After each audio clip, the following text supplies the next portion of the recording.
महाराष्ट्राचे लाडले मुख्यमंत्री माननीय देवेंद्र फडणवीस साहेबांनी पूर्वी सांगितला होता की आर्टिफिशियल इंटेलिजन्स हा it's a part of life येणार आहे. आपण आपल्याकडे फक्त एकच पर्याय आहे की आपण त्यावर मात करू की ते आपल्यावर मात करतील. त्यांचा आपण उपयोग करू शकता का तो करा. म्हणून आमचे स्किल डिपार्टमेंटने रतन टाटा इन्स्टिट्यूटने बरोबर घेऊन आता इथे एक लॅब तयार केली आहे. ते पुण्यामध्ये लॅब आहे, खारघरमध्ये लॅब आहे. त्या लॅबमध्ये जे काही महाराष्ट्राचे small scale industry, medium industries, MSME आहे त्यांची जे काही समस्या असेल ते समस्या ते तिथे पाठवतील.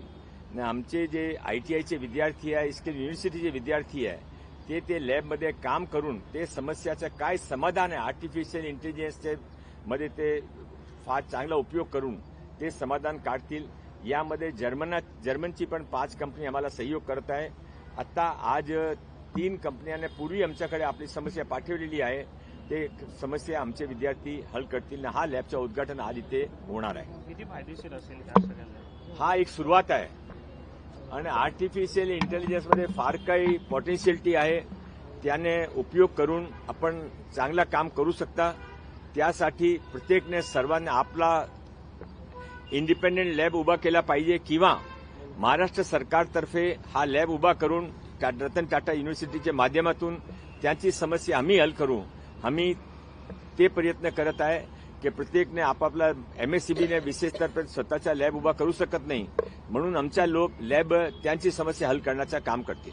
सर, एक छोटासा राजकीय प्रश्न असा आहे की काँग्रेसचे प्रदेशाध्यक्ष सकपाळ जे आहेत ते आता भाजपवरती आरोप करतात की 2013ला भाजपच्याच नगरसेवकांनी मुंबई महापालिकेमध्ये टिपू सुलतानचं नाव द्यावं असा प्रस्ताव आणला होता. कधीही भाजपाचे नगरसेवकांनी असा प्रस्ताव आणला नाही. 1-2 ज्यावेळी असलम शेखने मलाड मालवणीमध्ये हा नाम ठेवला होता, मी स्वतः तिथे गेलो होतो. आम्ही आंदोलन केलं होतं. गोपाल शेट्टी त्यावेळी खासदार होते. आम्ही ते बोर्ड तोडून टाकला, ते नवीन नामकरण केला. आता सकपाल साहेब काय सांगताना त्यांच्याकडे इन्फॉर्मेशन आम्हाला माहीत नाही, पण जे काही माहिती ते फार चुकीची. आम्ही टिपू सुलतानचं नाम देणार नाही, कोणाला देऊ देणार पण नाही.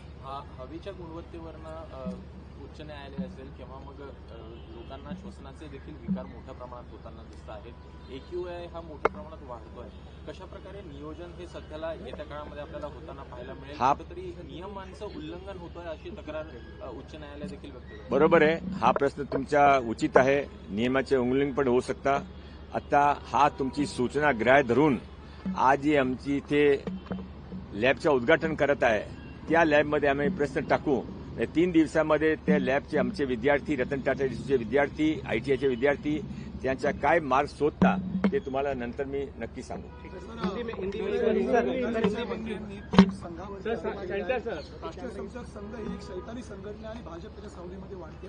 दुसरं महत्वाचं गोष्ट म्हणजे त्यांचे स्वतः नेते असतील किंवा जे प्रचारक असतील ते लग्न करत नाही आणि लोकांना 3-3 मुलं काढण्याचा सल्ला देतात. कोणाला आरोप केलाय? खरगे आहेत कर्नाटकचे मंत्री. खरगे. हा त्यांचे वैफल्यताचा घोतक आहे. राष्ट्रीय स्वयंसेवक संघ शताब्दी वर्षामध्ये आहे. विश्वात सर्वात मोठा संघटन आहे. हा काय त्यांचे वैशिष्ट्य नाही आहे. त्यांचे वैशिष्ट्य आहे की ते देशभक्तासाठी, हिंदू धर्मासाठी, भारतासाठी, धर्मरक्षणासाठी, राष्ट्ररक्षणासाठी नेहमी काम करतात. अफगाणिस्तानमध्ये आमचे 5 प्रचारक काम करत आहेत. त्यांच्या तिथे काय आहे? फक्त तिथे हिंदुत्वावर त्रास नको. आफ्रिकामध्ये प्रचारक काम करतायत, संघची शाखा लावताय. कशासाठी? हिंदुत्वावर त्रास नको. हिंदू धर्मासाठी रक्षण कोण करणार आहे? भारतात विश्वमध्ये एकमात्र हिंदू राष्ट्र नेपाळ आणि भारत दोघेमध्ये हिंदू बहुसंख्य आहे. तिथे पण असे खरगे जैसे अमानुष राक्षस प्रवृत्तीचे लोक उभे राहिले तो काय होणार आहे? 2000 वर्ष पण गुलाम राहिले, हुण आले, मुघल आले, अंग्रेज आले, तरी पण ते हे अशी प्रवृत्तीचे लोक अजून शांत राहत नाही. त्यांचे भारताचा इतिहास बघितला पाहिजे. भारतामध्ये जिथे जिथे हिंदू कमजोर झाले तिथे तिथे देश कमजोर झाला. मी राष्ट्रीय स्वयंसेवक संघाच्या बालपासून स्वयंसेवक आहे. मला या बातचा मान आहे. माझे जसे शेकडो लोक समाजाचे विभिन्न स्थानावर काम करतात. ते संघाचे स्वयंसेवक म्हणून नाही पण त्याचे संस्कार घेऊन काम करतात. भारत माता आणि राष्ट्रप्रेम हा आमचा एकमात्र निशाण आहे. असा खरगे जैसे लोकांचा निषेध केला पाहिजे.